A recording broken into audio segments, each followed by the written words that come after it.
মধ্যপ্রাচ্যের রণক্ষেত্র এখন বিশ্ব অর্থনীতির জন্য উদ্বেগের কারণ হয়ে দাঁড়িয়েছে। ইরানের সঙ্গে ইসরায়েল ও যুক্তরাষ্ট্রের যুদ্ধের সরাসরি প্রভাব পড়ছে বিশ্ব জ্বালানি বাজারে। আন্তর্জাতিক বাজারে হু হু করে বাড়ছে অপরিশোধিত তেলের দাম। বুধবার বিশ্ববাজারে ব্যারেল প্রতি তেলের দাম ছাড়িয়েছে $1-এরও বেশি। বার্তা সংস্থা রয়টার্সের এক প্রতিবেদন অনুযায়ী মঙ্গলবার ব্রেন্ট ক্রুড তেলের দাম ব্যারেল প্রতি $1.11 বেড়ে দাঁড়িয়েছে $82.53, যা 2025 সালের জানুয়ারি মাসের পর সর্বোচ্চ।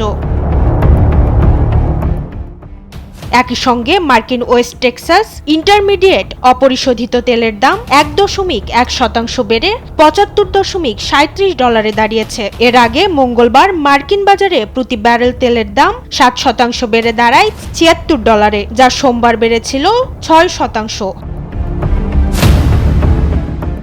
পেট্রোলিয়াম রপ্তানিকারক দেশগুলোর মধ্যে দ্বিতীয় বৃহত্তম অপরিশোধিত তেল উৎপাদনকারী দেশ ইরাক উৎপাদন কমিয়ে দেয় মজুদের সীমাবদ্ধতা এবং রপ্তানি রুট বন্ধ থাকায় দৈনিক প্রায় 1.5 মিলিয়ন ব্যারেল তেল উৎপাদন কমেছে, যা দেশটির উৎপাদনের অর্ধেক। পরিস্থিতির উন্নতি না হলে কয়েকদিনের মধ্যে উৎপাদন আরও কমে 30 লাখ ব্যারেল পর্যন্ত নেমে আসতে পারে বলে আশঙ্কা বিশ্লেষকদের।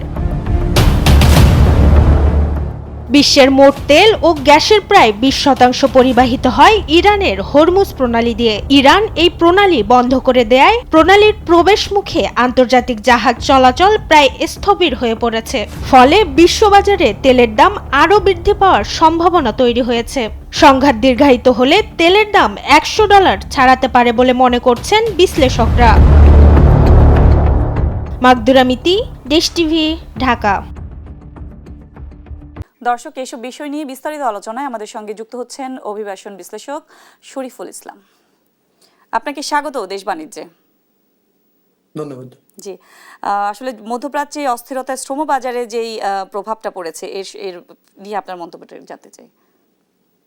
না, ধন্যবাদ। আপনি দেখেন, একেবারে যুদ্ধের শুরুর মুহূর্তেই প্রাণহানির ঘটনা যদি আপনি দেখেন, ইরান এবং যুক্তরাষ্ট্র, ইসরায়েলের বাইরেও কিন্তু যে কয়েকটা দেশের প্রাণহানির ঘটনা ঘটেছে, তার মধ্যে আমাদের সংযুক্ত আরব আমিরাতে একজন এবং বাংলাদেশে একজন মানুষ প্রাণ হারিয়েছে। তার মানে ইতিমধ্যেই যুদ্ধের সাথে, যেখানে বাংলাদেশ কোনোভাবেই সম্পৃক্ত না, দুজন বাংলাদেশি প্রাণ হারালো। এবং আপনি জানেন, আমাদের 1 কোটিরও বেশি লোক দেশের বাইরে আছে, যার মধ্যে 75% মধ্যপ্রাচ্যের দেশগুলোতে, সৌদি আরব, সংযুক্ত আরব আমিরাত, কাতার, বাহরাইন, ওমান, কুয়েত। তো এখন আমরা এখানে কয়েকভাবে আমাদের প্রভাবটা পড়বে। যদি আপনি বৈদেশিক কর্মসংস্থানের কথা ভাবেন, আপনি জানেন যে আমাদের প্রতিদিন গড়ে 25 থেকে 30-35টা ফ্লাইট বাতিল হচ্ছে। এই পর্যন্ত গত 4 দিনে 173টা ফ্লাইট বাতিল হয়েছে। তো যার আপনার যাওয়ার কথা, কাতার, কুয়েত, সংযুক্ত আরব আমিরাত বা অন্য দেশগুলোতে, তারা এখন যেতে পারছে না।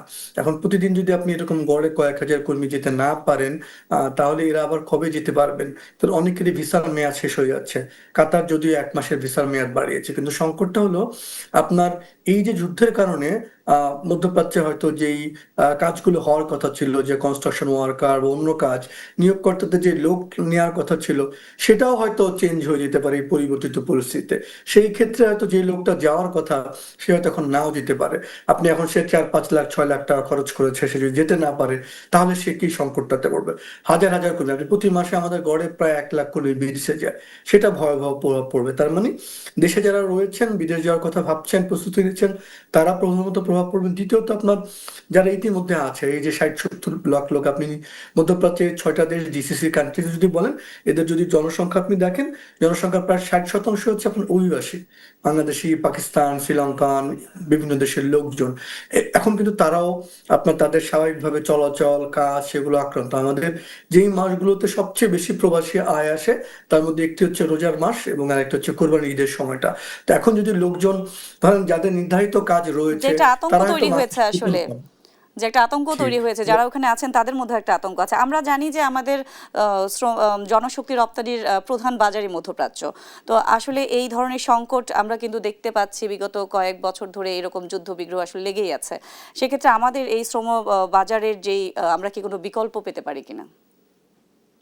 না, ধন্যবাদ। আপনি সর্বশেষ রাশিয়া ইউক্রেন যুদ্ধ হয়েছে, সেটা আমাদেরকে আসলে ডলারের দামের সংকট হয়েছিল, কিন্তু আমাদের বৈদেশিক কর্মসংস্থান বা সেইভাবে মানে ক্ষতিগ্রস্ত হয়নি। সর্বশেষ কোভিড মহামারীর সময় আমাদের অনেক কর্মীকে ফেরত আসতে হয়েছিল, এবং তার আগে আমাদের আসলে 2010 সালে লিবিয়া যুদ্ধ, এবং তার আগে 1990 সালে সর্বশেষ আমাদের ইরাক কুয়েত উপসাগরীয় যুদ্ধ।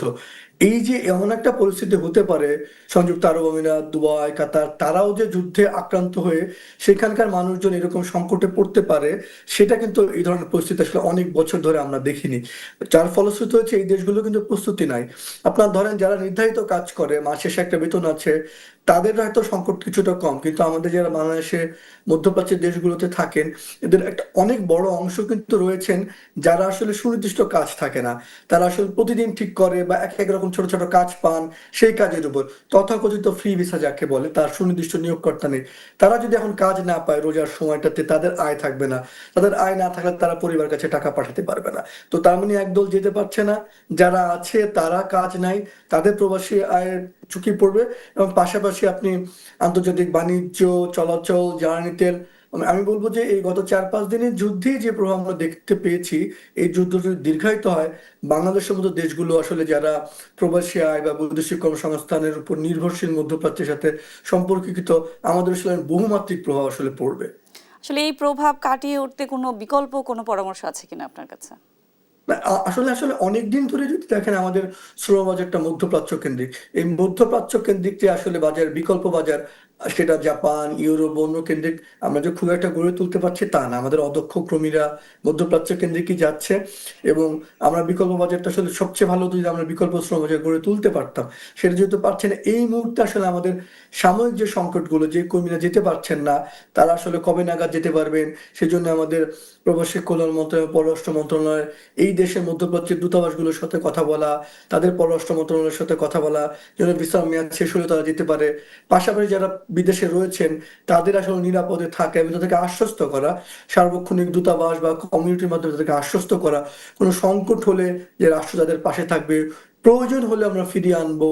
কারণ তারা কিন্তু আসলে যখন তথ্য জানান না, একটা যুদ্ধ পরিস্থিতিতে নানান ধরনের আতঙ্ক আসলে তাদের মধ্যে ভর করে।